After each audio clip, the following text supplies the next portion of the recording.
사도신경으로 신앙 고백 드림으로 새벽 예배 시작합니다. 전능하사 천지를 만드신 하나님 아버지를 내가 믿사오며 그 외아들 우리 주 예수 그리스도를 믿사오니 이는 성령으로 잉태하사 동정녀 마리아에게 나시고 본디오 빌라도에게 고난을 받으사 십자가에 못 박혀 죽으시고 장사한 지 사흘 만에 죽은 자 가운데서 다시 살아나시며 하늘에 오르사 전능하신 하나님 우편에 앉아 계시다가 저리로서 산자와 죽은 자를 심판하러 오시리라. 성령을 믿사오며 거룩한 공회와 성도가 서로 교통하는 것과 죄를 사하여 주시는 것과 몸이 다시 사는 것과 영원히 사는 것을 믿사옵나이다. 아멘. 이 아침에 우리에게 주시는 하나님의 말씀은 시편 32편 1절에서 마지막 11절 말씀까지입니다.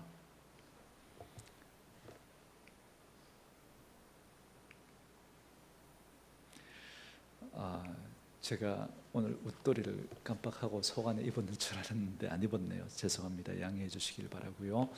이 시간에 시편 32편 1절부터 11절 말씀까지 우리 같이 읽고 말씀 함께 나누겠습니다. 같이 읽습니다. 허물의 사함을 받고 자신의 죄가 가려진 자는 복이 있도다. 마음에 간사함이 없고 여호와께 정죄를 당하지 아니하는 자는 복이 있도다. 내가 입을 열지 아니할 때에 종일 신음함으로 내 뼈가 쇠하였도다. 주의 손이 주야로 나를 누르시오니 내 진액이 빠져서 여름 가뭄에 마름같이 되었나이다. 셀라. 내가 이르기를 내 허물을 여호와께 자복하리라 하고 주께서 내 죄를 아뢰고 내 죄악을 숨기지 아니하였더니 곧 주께서 내 죄악을 사하셨나이다. 셀라. 이로 말미암아 모든 경건한 자는 주를 만날 기회를 얻어서 주께 기도할지라. 진실로 홍수가 범람할지라도 그에게 미치지 못하리이다. 주는 나의 은신처이오니 환난에서 나를 보호하시고 구원의 노래로 나를 두루시리이다. 셀라. 내가 내 갈 길을 가르쳐 보이고 너를 주목하여 훈계하리로다. 너는 무지한 말이나 노새같이 되지 말지어다. 그것들은 제갈과 굴레로 단속하지 아니하면 너희에게 가까이 가지 아니하리로다. 악인에게는 많은 슬픔이 있으나 여호와를 신뢰하는 자에게는 인자하심이 두루리로다. 너희 의인들아 여호와를 기뻐하며 즐거워할지어다. 마음이 정직한 너희들아 즐거이 외칠지어다. 아멘. 오늘은 함께 읽으신 시편 32편 1절로 마지막 11절 말씀을 중심으로 회개, 정직한 자들의 고백이라는 제목의 말씀으로 잠시 은혜를 나누겠습니다. 오늘 본문의 표제어도 표제어에 보니까 다윗의 마스길이라고 되어 있습니다. 이 마스길이라고 하는 이 뜻은 교훈이라는 뜻입니다. 그러니까 형식상으로는 시이지만 그러나 내용상으로 볼 때에는 잠언에 가까운 교훈의 내용을 담고 있다는 겁니다. 그래서 시편에 이 마스길이라고 이 표제어가 붙어 있는 시편이 모두 13편이 있는데 오늘 이 32편이 이 첫 번째 마스길입니다. 그리고 시편 32편은 대표적인 회개 시입니다. 시편 150편 가운데 회개 시가 모두 7편이 있는데요. 오늘 본문 32편과 그리고 우리가 잘 아는 51편은 다윗이 우리아의 아내 밧세바를 범하고 난 다음에 그 사건과 관련해서 다윗이 회개한 시로 우리에게 알려져 있습니다. 그러니까 자신의 부하들은 모두 전쟁에 나가 있는 그 상황 속에서 왕인 다윗은 한가로 이 왕궁을 거닐다가 한 여인이 목욕하는 그 장면을 보게 됩니다. 그 여인의 이름이 밧세바였고 다윗은 이 여인과 간음죄를 저지르게 됩니다. 그리고 그 여인이 임신을 하게 되니까 그 죄를 숨기기 위해서 남편이자 충신이었던 우리아를 전쟁터의 최전방에 내몰아서 죽게 만들고 밧세바를 차지하게 됩니다. 하나님 앞에서 이런 끔찍한 죄를 저질렀음에도 불구하고 다윗은 회개하지 않았고 그렇게 오랜 시간을 아무 일도 없는 것처럼 그렇게 살아가고 있었습니다. 그러나 그의 속사람인 그의 영혼은 서서히 메말라가고 있었고 죽어가고 있었던 겁니다. 그때 하나님께서 나단 선지자를 보내셔서 다윗의 죄에 대해서 꾸짖으십니다. 그리고 그렇게 이 아이를 낳게 되는데 그 아이는 죽게 될 것이라고 또 하나님이 말씀을 하십니다. 오늘 본문은 이러한 큰 범죄를 저지르고 난 후에 다윗이 깨닫고 회개하며 기도한 내용을 담고 있습니다. 그런데 다윗은 자신이 이러한 엄청난 죄를 저질렀지만 처음에는 그는 회개하지 않았습니다. 그리고 그렇게 회개하지 않을 때의 상태에 대해서 4절에서 이렇게 말합니다. 주의 손이 주야로 나를 누르시오니 내 진액이 빠져서 여름 가뭄에 마름같이 되었나이다 그럽니다. 분명히 자신의 육체적인 만족을 위해서 그 죄를 저질렀음에도 불구하고 다윗은 하나님 앞에서 그 죄에 대해서 묻지도 않았고 고백하지도 않았습니다. 그래서 마치 아무 일도 없던 것처럼 그 육신의 만족을 누리며 살았지만 그러나 다윗의 영혼은 계속해서 그 죄로 말미암아 고통하며 말라가고 있었던 겁니다. 그런데 다윗이 그걸 깨닫지 못하고 있었던 겁니다. 그러나 애써 그것을 무시하고 그렇게 살아갔지만 그러나 그의 영혼은 메말라가고 죽어가고 있었던 거죠. 마치 어리석은 부자처럼 수많은 전쟁에서 승리하고 이제는 자신이 직접 그 전쟁터에 나가지 않고 부하들만 내보내도 될 만큼 나라는 부강하고 힘있게 되었습니다. 그리고 그 속에서 태평성대를 누리고 있었던 겁니다. 그렇게 육신의 편안함과 안락함을 누리면서 자신의 눈에 좋은 것들을 차지하고 살아가면서 애써 자기의 영혼이 죄로 신음하며 그렇게 말라가고 있음에도 그는 마치 아무 일도 없던 것처럼 그렇게 무시하며 살았던 겁니다. 여러분, 죄의 무서움이 바로 여기에 있는 겁니다. 처음에는 양심의 가책을 느끼고 그렇게 이 찔리는 그런 마음들이 들지만 그러나 시간이 지나면서 점점 무감각해지게 됩니다. 그래서 더 이상 고통을 고통으로 느끼지 못하는 순간 죄는 그의 영혼을 완전히 잠식하고 망가뜨리게 되는 겁니다. 여러분, 나병의 무서움이 바로 여기에 있는 겁니다. 고통을 느끼지 못하는 겁니다. 고통을. 우리 몸에 있는 신경세포가 고통을 느끼게 하기 때문에 우리의 몸은 거기에 맞는 적절한 반응을 하게 됩니다. 여러분, 눈이 건조하고 메마르면 눈을 깜빡일 때마다 뻑뻑한 느낌을 들죠. 그게 지나치면 고통을 느끼고 이 각막에 상처가 나게 됩니다. 그러니까 우리의 이 신경세포가 이렇게 뻑뻑함을 느낄 때마다 눈물샘을 자극해서 눈물이 나와서 촉촉하게 그렇게 우리 눈을 적셔주니까 눈이 상하지 않습니다. 그런데 나병 환자는 그런 고통을 느끼지 못하니까 눈이 건조해서 뻑뻑한데도 그 고통을 느끼지 못하니까 눈물샘이 자극을 안 받는 거예요. 그러니까 눈물이 흐르지 않으니까 그 눈을 깜빡일 때마다 눈의 그 각막이 상하게 되고 그래서 나중에는 시력을 잃어버리게 되는 겁니다. 이처럼 죄를 그냥 내버려 두면 그래서 회개하지 않으면 그 죄는 결국 우리의 영혼의 감각기관을 완전히 망가뜨려 버리고 그래서 우리의 선한 양심을 완전히 무너뜨려서 그래서 죄를 죄로 여기지도 않고 마치 당연한 것처럼 여기며 살아가게 됩니다. 그래서 우리의 영혼은 서서히 메말라가게 되고 결국은 회개하지 않는 그 영혼은 죄로 말미암아 무감각해지고 죄를 당연하게 여기고 그래서 결국 악인으로 남게 되고 그래서 그의 인생의 마지막에 그 결말은 영원한 심판밖에 남지 않게 되는 것입니다. 이게 바로 죄의 무서움인 거죠. 다윗도 그럴 뻔했습니다.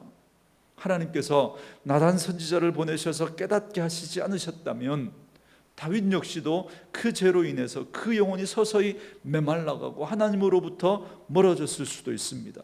완전히 하나님으로부터 버림받을 수도 있었을 겁니다. 하지만 하나님께서 나단 선지자를 통해서 다윗의 죄를 깨닫게 하시고 회개하게 하셨습니다. 그리고 그 죄를 용서해 주셨던 거죠. 사랑하는 성도 여러분, 하나님께서 오늘 우리에게도 죄를 깨닫게 하는 나단 선지자와 같은 그런 역할을 하는 그런 분을 그런 걸 우리에게 주셨습니다. 그게 바로 주의 말씀입니다. 그래서 우리가 날마다 주의 말씀을 가까이 하고 읽고 묵상하는 것이 중요한 이유가 바로 여기에 있는 겁니다. 여러분, 우리가 성경을 많이 읽는 것도 필요합니다. 성경의 전체적인 큰 그림을 이해하기 위해서는 우리가 성경을 많이 읽고 전체적인 그런 숲을 보는 눈이 필요합니다. 그 과정이 필요합니다. 그러나 여러분, 묵상이 없는 말씀은 여러분 우리의 영혼을 소송시킬 수 없습니다.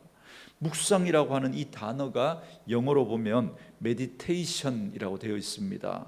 우리가 잘 아는 약이라고 하는 단어가 메디슨이라고 하는 단어죠. 여기에서 파생된 단어가 바로 묵상이라고 하는 메디테이션이라고 하는 단어입니다. 우리가 약을 먹으면 그 약이 서서히 이렇게 우리 몸에서 소화가 되어지고 흡수가 되어져야 약효가 드러나게 됩니다. 그런데 만약에 우리가 약을 먹었는데 우리 몸이 그걸 받아들이지 않고 그냥 밀어내버리면 여러분, 약효는 우리 몸에서 날 수가 없는 거죠.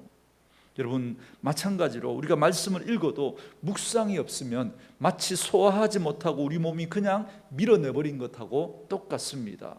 내가 몇 장을 읽었다, 내가 성경을 맺독했다라고 하는 자기 만족은 있을지는 모르지만, 그러나 그 말씀이 우리의 죄를 생각나게 하고 깨닫게 하고 돌이켜 회개하게 하고 그래서 우리의 영혼을 소송하게 하는 그런 역할은, 그런 작용은 할 수가 없는 거예요. 그래서 여러분, 묵상이 중요합니다.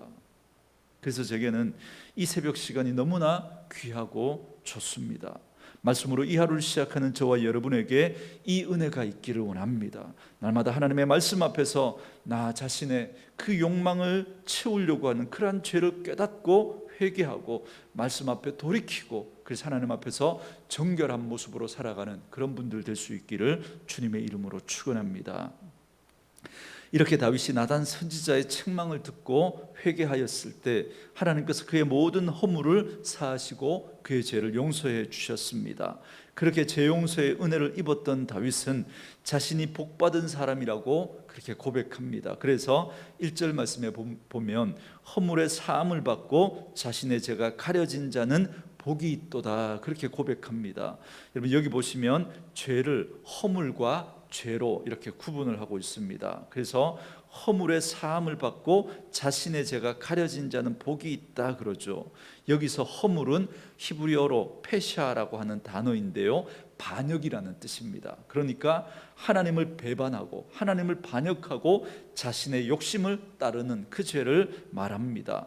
그리고 두 번째 나오는 죄는 하타라고 하는 단어인데요, 우리가 흔히 신약에서 하말티아라고 알고 있는 그 뜻입니다. 그러니까 화살이 관역에서 빗나가는 것처럼 하나님께서 다윗에게 가지셨던 그 기대에서 빗나갔던 그 죄를 말하는 겁니다. 그런 허물과 죄로 인해서 하마터면 하나님의 큰 심판 가운데 멸망할 수밖에 없었던 그런 다윗이었습니다. 하지만 하나님께서 나단 선지자를 통해서 다윗의 죄를 드러내셨고, 그리고 다윗이 회개하였을 때 하나님은 그를 용서하시고 변함없는 사랑과 은혜를 베풀어 주셨습니다. 그래서 멸망받을 수밖에 없었던 다윗이 다시 회복하고 하나님이 함께 하시는 그 형통한 삶을 그가 다시 살아갈 수 있게 되었던 겁니다. 여러분, 다윗 직전의 왕이었던 사울도 여러분 범죄하였죠. 사무엘이 올 때까지 기다려야 했었는데, 그런데 그 사무엘을 기다리지 못하고 자신이 직접 하나님 앞에 제사를 드림으로써 하나님께서 정해놓으신 그 규정을 그가 저버립니다. 그러나 하나님께서 사무엘을 통해서 그 죄를 깨닫게 하셨음에도 불구하고 사울은 회개하지 않았습니다. 그리고 결국 하나님께 버림을 받게 되었고, 사울 왕과 그의 아들들은 블레셋과의 전투에서 모두 다 비참한 최후를 맞이하게 되고 맙니다. 여러분, 죄라고 하는 행위로만 놓고 보면 다윗이 저지른 죄가 여러분 사울에 못지 않습니다. 인간적인 면으로 보면 여러분 다윗의 죄가 사울의 죄보다 훨씬 더 커요. 인간적인 면으로 보면. 그러나 한 사람은 회개하고 용서를 받았지만, 그러나 한 사람은 끝내 회개하지 않고 용서를 받지 못했습니다. 그 차이가 두 사람의 인생에 극명한 차이를 가져오게 했던 겁니다. 그렇기 때문에 하나님께 회개하고 용서받는 사람이 가장 복 있는 사람인 줄 믿습니다. 왜냐하면 하나님으로부터 죄 용서를 받지 않아도 될 만큼 의로운 사람은 한 사람도 없기 때문에 그렇습니다. 그래서 용서하고 그 죄 사함을 받는 사람이 참으로 복 있는 사람인 거죠.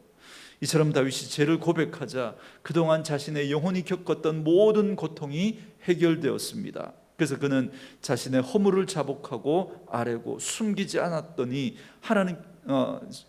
않고 회개했더니 하나님께서 즉시로 그를 용서하셨다라고 그렇게 고백합니다. 그래서 다윗은 하나님께 받은 용서의 감격을 표현하고 있는데요, 6절에 보시면 이런 놀라운 은혜를 경험한 다윗은 모든 경건한 사람들에게 권면하기를 주를 만날 기회를 얻거든 주저하지 말고 회개의 기도를 드리라고 그렇게 권면을 하고 있습니다. 여러분, 오늘 시편 32편이 형식적으로는 시이지만 그 내용상으로 보면 마스길이라고 교훈적인 잠언의 성격을 가진다고 말씀드렸죠. 그것처럼 이제 다윗은 자신이 경험한 이 용서의 은혜를 바탕으로 경건하게 살아가려고 하는 그러한 사람들에게 지금 권면을 하고 있습니다. 어떤 죄를 지었을지라도 하나님 앞에 회개하면 홍수와 같은 갑작스러운 재앙이 닥칠 때라도 그 재앙이 미치지 못할 것이다, 그렇게 말씀하고 있습니다. 그런데 여러분, 여기 6절에 보시면 주를 만날 기회를 얻어서라고 하는 이 말이 나오는데요, 여러분, 일반적인 시간의 개념으로 말하면 주를 만날 기회는 언제든지 열려 있다는 겁니다. 그래서 이 말씀은 언제든지 회개하라고 하시는 하나님의 요청으로 우리가 그렇게 받아들이고 그렇게 볼 수도 있습니다. 그러나 여러분, 특별히 여러분 여기서 말하는 주를 만날 기회는 주의 임재를 경험했을 때, 그러니까 주님의 은혜를 깨닫게 되었을 때, 여러분 그때를 말하는 겁니다. 그래서 그때 우리가 가장 먼저 할 일이 바로 하나님 앞에서 우리의 죄를 자복하는 일이라는 겁니다. 여러분, 정말 이 말씀이 맞는 게, 여러분 하나님의 임재는 언제나 우리의 죄를 드러나게 합니다. 그래서 여러분, 구약에도 그 하나님의 임재를 경험했던 사람들이 한결같이 그 하나님의 그 임재 앞에 벌벌벌 떨면서 자신의 죄를 고백하게 됩니다. 여러분, 거룩하신 하나님의 임재 앞에 자신의 죄가 드러나지 않을 만큼 그렇게 거룩한 사람은 한 사람도 없습니다. 다윗이 나는 죄인 중에 괴수라고 고백했던 건 다윗이 죄를 많이 지었기 때문이 아니라 그만큼 하나님의 임재 가운데 그가 가까이 나아가니까 자신의 죄가 더 크게 느껴졌기 때문에 그렇습니다. 그래서 회개는 없고 그저 감정적인 자기 만족만 있는 그런 여러분 집회는 위험합니다. 그건 하나님의 임재가 아닐 수 있기 때문에 그렇습니다. 정말 우리가 하나님의 임재가 느껴지고 하나님의 은혜가 깨달아지면 가장 먼저 드러나는 것이 우리의 죄입니다. 그래서 여러분, 우리는 그 하나님의 임재 앞에 회개하게 되는 거죠. 그리고 여러분, 7절에서 다윗은 하나님을 나의 은신처가 되시는 분으로 그렇게 소개하고, 그리고 나를 환난에서 보호하시는 분으로, 그리고 나를 구원의 노래로 감사하는 분으로 그렇게 표현하고 있습니다. 그러니까 하나님은 자기 자녀를 보호하실 뿐만 아니라 그 자녀가 주님의 보호를 기뻐하며 부를 노래까지 주시는 그런 분으로 그렇게 고백하고 있는 겁니다. 여러분, 그래서 고통에 시달렸던 이 다윗은 죄를 회개하고 나서 그 고통의 신음소리가 이제는 하나님을 향한 찬양으로 바뀐 그 경험을 고백하고 있는 겁니다.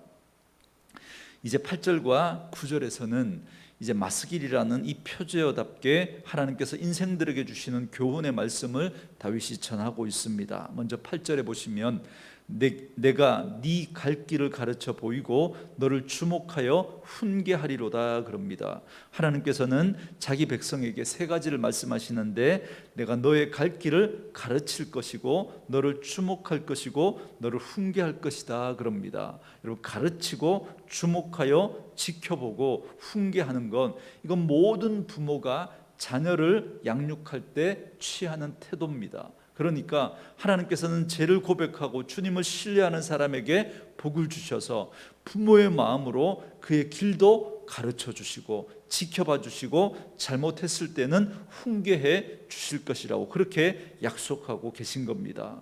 반면에 여러분 9절에서는 하나님의 양육을 거부하는 이 어리석은 자의 모습을 통제가 어려운 말이나 노새로 묘사하고 있습니다. 그래서 완고한 짐승에게는 주인의 매가 기다리고 있는 것처럼 회개할 줄 모르는 죄인들도 그와 같을 것이다 라고 말씀하고 계신 겁니다. 그래서 이렇게 결론적으로 교훈합니다. 10절 말씀해 보시면 악인에게는 많은 슬픔이 있으나 여호와를 신뢰하는 자에게는 인자하심이 두루리로다 그럽니다.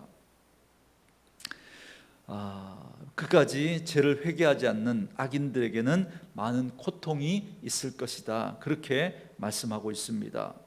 그러나 의인의 길에는 항상 하나님의 인자하심이 넘치게 될 것을 말씀하십니다. 여러분 여기서 의인은 하나님을 찾고 하나님을 의지하며 하나님 앞에서 용서를 구하는 자를 말합니다. 죄가 없어서 의인을 말하는 게 아닌 거죠. 자신의 죄를 회개하기만 하면 하나님이 인자를 베풀어 주십니다. 그래서 어떻게 행해야 할지를 잘 생각해 보라고 말씀하고 있는 겁니다. 마지막 11절에서 다윗은 이제 하나님을 찬양하라고 선포합니다. 하나님의 백성들, 그러니까 의인들과 마음이 정직한 사람들에게 하나님을 즐거워하고 기뻐하라고 외치고 있습니다. 사랑하는 성도 여러분, 다윗과 마찬가지로 오늘 우리도 연약한 인생들입니다. 우리는 죄짓지 않고 살아갈 수 없습니다. 그러나 하나님을 찾고 회개하고 하나님의 복을 주시는 그 복을 회개하고 누리느냐, 완고하게 고집을 피우며 매를 맞느냐라고 하는 건 이건 우리의 선택에 달려 있습니다. 그렇기 때문에 오늘 이 말씀을 꼭 기억하시고, 우리가 죄가 없고 죄를 짓지 않아서 의인이 아니라 죄를 짓지만 그러나 하나님을 의지하고 하나님을 찾고 그 앞에 나아가 회개하기 때문에, 그래서 하나님으로부터 우리가 그 죄를 용서받기 때문에 우리는 의인으로 인정을 받고 그 복을 누리며 살아가는 것입니다. 그러므로 날마다 십자가의 그 은혜와 그 용서를 우리가 날마다 경험하고, 그리고 그 하나님의 은혜 앞에 나아감으로 우리를 의롭다 인정해 주시는 그 하나님의 참된 복과 풍성한 은혜를 누리며 살아가는 저와 여러분 되어줄 수 있기를 주님의 이름으로 축원합니다. 주신 말씀을 생각하면서 우리 같이 찬양하고 기도한 시간 갖겠습니다. 정결한 마음 주시옵소서. 우리 같이 찬양하시겠습니다.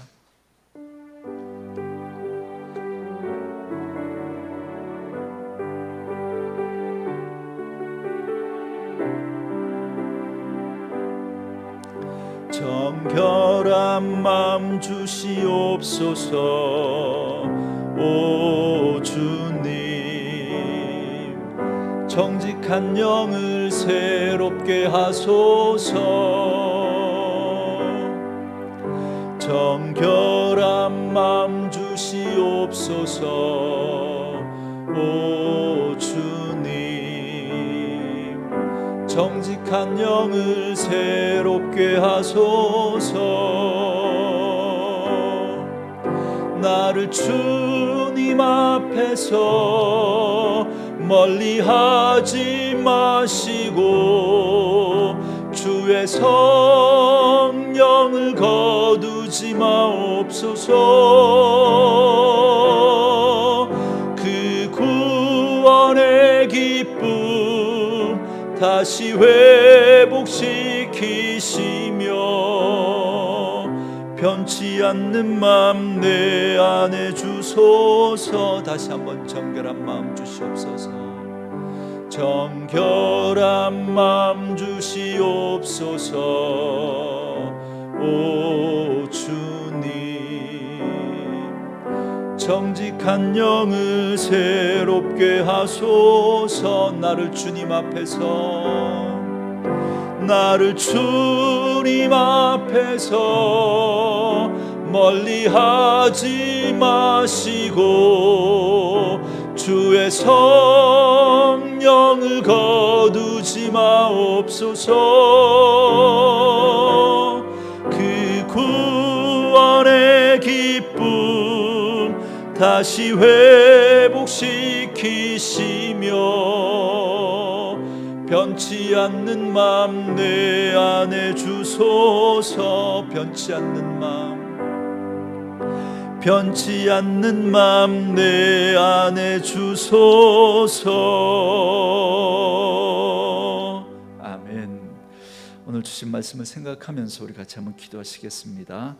여러분, 우리가 제 가운데 살아가면서도 그 죄를 죄로 여기지 못하고 아무렇지도 않은 것처럼 그저 우리의 육신의 만족을 쫓으며 살아가고 있는 그런 우리의 모습은 아닌지 오늘 이 말씀을 묵상하는 가운데 하나님의 임재를 경험하게 하시고, 그래서 우리 안에 숨겨진 그 허물과 죄가 드러나게 하셔서 오늘도 그 말씀 붙들고 돌이켜 회개함으로 말미암아 죄사함의 복과 의인으로 인정받는 그 복을 누리며 살아가는 저희들의 삶이 되게 해달라고 이제는 우리 하나님 앞에서 기도하시고, 오늘도 나라와 민족 우리의 선교지를 올려드리고, 또 특별히 이 코로나의 이 어려움 가운데서도 우리가 하나님의 백성으로서 그 믿음 잃지 않고 살아갈 수 있는 저희들 되게 하시고, 이 코로나가 또 하루속히 종식되어지고 우리 일상의 삶이 회복되어질 수 있도록 수고하는 방역 당국자들과 의료진들을 위해서, 또 그리고 치료자와 백신이 하루속히 개발되어질 수 있도록 기도해 주시고, 또 우리 아픈 분들 위해서, 또 우리 출산을 앞두고 있는 분들을 위해서 기도하시고, 또 가지고 나온 기도의 제목들 가지고 우리 기도하며 주님 앞에 나아갈 수 있기를 원합니다. 기도하시겠습니다. 살아계신 아버지 하나님, 감사합니다.